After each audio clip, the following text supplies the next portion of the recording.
We look for love. We look for ourselves in the next moment. And it's an impossibility. It will never be found in the next moment. You will never find anything other than pleasure in the next moment, which is beautiful. Pleasure is beautiful. But pleasure comes and goes. You have it and then it changes into something else. But pleasure isn't completion. Pleasure will never complete you. Pleasure will never make you feel whole. It's a sensation that appears, that's very pleasant, but then disappears. And pleasure is often the way in which the body directs itself. So when it experiences pleasure, it moves towards that. The separate self believes that pleasure is freedom, that feeling that sense of pleasure all the time is freedom. But actually, it's confused. What it is that it really wants is the dropping away of itself. And often in high pleasures, there is a taste of dropping away of itself. Because when it drops away, what's left is this beingness, this amness. And this amness is totally free. It's love. And it's also empty as well. It contains nothing. It's free. It's innocent. There's nothing that could hurt it. And that's the birthright of everything that appears. That's what this whole universe is made of. And this is non-duality. This is what it's meant by non-duality, not two. And the non-dual experience or waking up is that recognition on one side, that who you are is that boundless freedom, and the energetic collapse in the body of the seeker, of feeling like there's a limitation, that who you are ends here. Because actually that amness, that beingness, which is still and in movement, isn't contained anywhere. It's everything. It's non-located. So it's this energetic expansion back into things. There's no longer this sucking which is saying, I'm in here, I am here.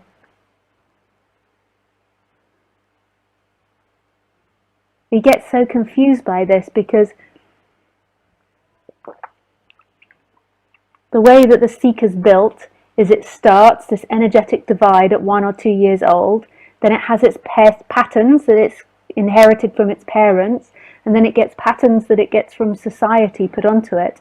And basically, as soon as it identifies, there are two feelings which are produced. So there's this energetic center, it feels like something is looking, and there's two feelings that come up. And the first feeling is lack. I am not enough. I've been abandoned by God. I've lost wholeness. I've lost my essence. And this is a feeling, the sensation of lack or incompletion. It's not so much a story, but a feeling, an initial feeling when the identification happens. The second feeling is fear, that I'm afraid of this big world out there. I'm afraid of this big universe. Like I'm here and there's this big whole world out there with time and space and other objects, and I could potentially die or be lost in this world. So this is the two primal feelings that it feels. Now, these feelings can still vaguely appear when identification drops, the fear and the lack, but in different ways. It's really different, and the lack is not really lack. It just is, you know, if someone rejects you, then there's a sense of not being loved by them or something. But when the identification happens, these feelings become the most important feelings. These are the two main feelings that are there all the time. And then what the seeker does, what the sense of self does, it feels these two feelings, it looks at them. It's not even aware it's doing this, but it feels them, it feels not good enough, and then in the world, it always is trying to feel good enough. It's always trying to complete itself in the world. And the same with the fear. It feels afraid, and then it's always trying to find safety in the world. So this is what the separate sense of self is based on. It's seeking for pleasure, it's seeking for love, and it's trying to avoid fear, it's trying to run away from fear. And that's always what it's doing when there's separation there. And this separation throughout the day will be more intense and less intense. You'll be more expanded and then less. And we associate that with things, and we think, I'm happy because of things. But actually, All happiness, that completion, has got to do is feeling more or less identified. And when you're less identified, there's more freedom and space, and everything is enjoyed more.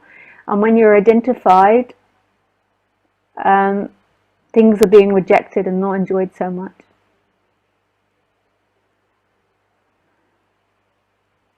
And this game goes on unconsciously in most people.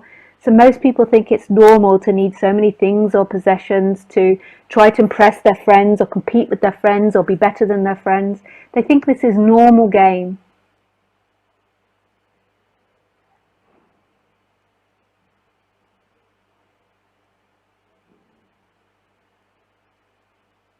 This game can produce a lot of excitement. Can be a very exciting game.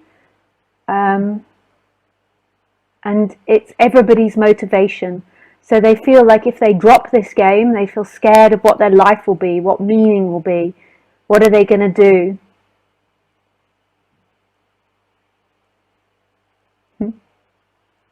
Hello, Mr. Fly.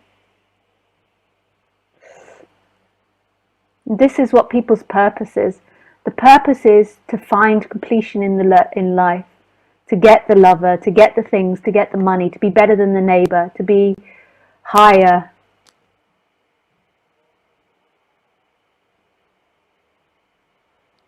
To get as much as possible.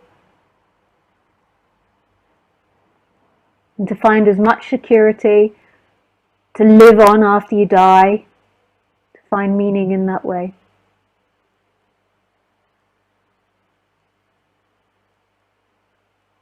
But this plagues people.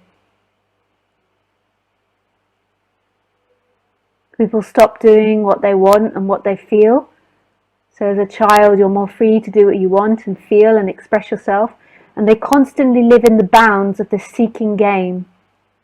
And they do it with other humans, and they are always asking other humans to play that game with me. You have to validate me. You have to love me. You have to be kind to me. You have to praise me.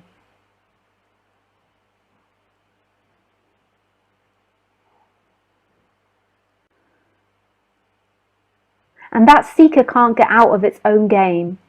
The freedom, in a way, you could say, is inside the seeker. It's in the amness which creates everything. It's there all the time, but it's perfectly still, and it's not a thing. You could call it love, but it's not a thing.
So the seeker is always looking in an event. It's always looking in something that's going to happen to me, something that I'm going to know, something that I'm going to get, a feeling. And it's always looking in that world. But it's right here. It's in what's happening. It's in that very thought of I'm going to get this or I'm enlightened. It's there shining. Always. But the seeker is looking in its world of time and space. I'm going to get there. I need to find this. I want this.